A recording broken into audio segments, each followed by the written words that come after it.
Hi guys! I am Camille Esperan from BTVD Ed2B, and for today's video, ililibot ko kayo sa hometown ko at mag-share ako sa inyo kung saan ang magagandang tourist destination dito lang sa Nueva Ecija. Isipin nyo na lang na virtual tour guide nyo ako for today's video. So let's not wander anymore and be enchanted by the beauty of Nueva Ecija. But first, for some trivia, did you know that Nueva Ecija is the largest province in Central Luzon? Our province is nationally known as the rice granary of the Philippines, producing the largest field or rice field in the country, and it also called the Rice Bowl of the Philippines, Milk Capital of the Philippines, and Heart Inland of Luzon. So tara na! So guys, for our first trip, huwag na tayo magpaligoy-ligoy pa. Ang first destination na pwede niyong puntahan dito sa Nueva Ecija ay ang sikat na mini vegan or little vegan of Gapan City, Nueva Ecija. In just 2 hours and 35 minutes of travel, makakarating na kaagad kayo sa magandang place na to. At alam niyo ba na inspired ang mini vegan sa Vegan City ng Ilocos Sur? O diba bongga?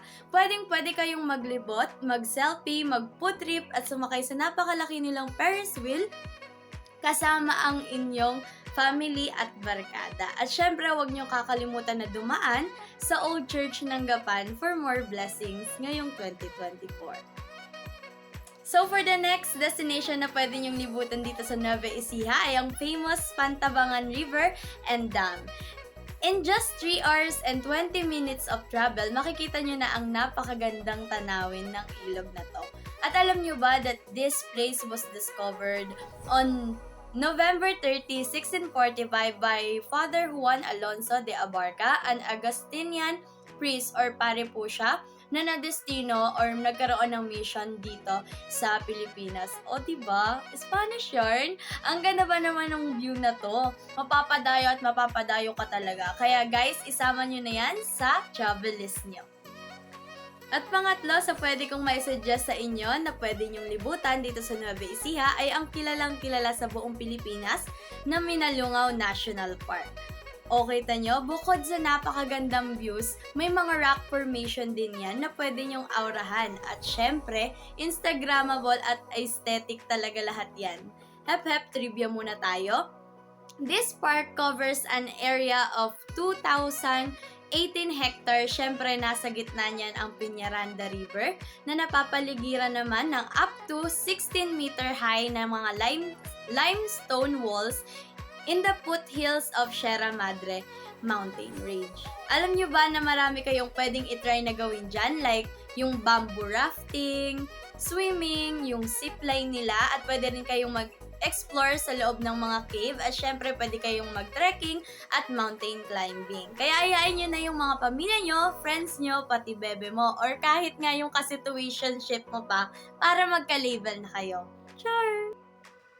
And last but not the least, syempre ilalaban ko to, ang pride ng Cabanatuan City, which is our Plaza Lucero. Syempre guys, trivia muna tayo. Ang Plaza Lucero was the death place of General Antonio Luna, isa sa mga bayani natin dito sa Pilipinas. Ang bunsong kapatid ni Juan Luna na one of the most admired painter in the Philippine history. He was assassinated on June 5, 1899. Malungkot man, pero ngayon isa na sa mga happy place ng Cabanatuan City where you can bonding with your family, live it with friends, playing ground for kids, and syempre, pwede ka din dyan magsimba sa katabing katedral at umefti naman sa kabilang gilid dahil lang dyan ang mga isang hilera ng bilihan ng mga paborito nating puto, like yung puto bongbong, bibingka at marami pang iba na must try talaga.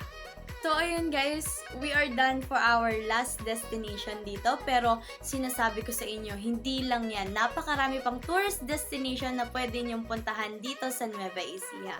Katulad na lamang ng Dupinga River, Gabaldon Falls, San Jose Diamond Park, the Pavilion of San Leonardo, Tanawan of Laur, Caranglan Mountain View, and Hidden Falls. So, ayun guys, thank you guys for watching my vlog and I hope you enjoy and learn some things about my hometown, which is Nueva Ecija. And again, this is Camille saying that in every travel, it's better to go home with pasalubong. But don't forget the memories. Bye guys! See you on my next one!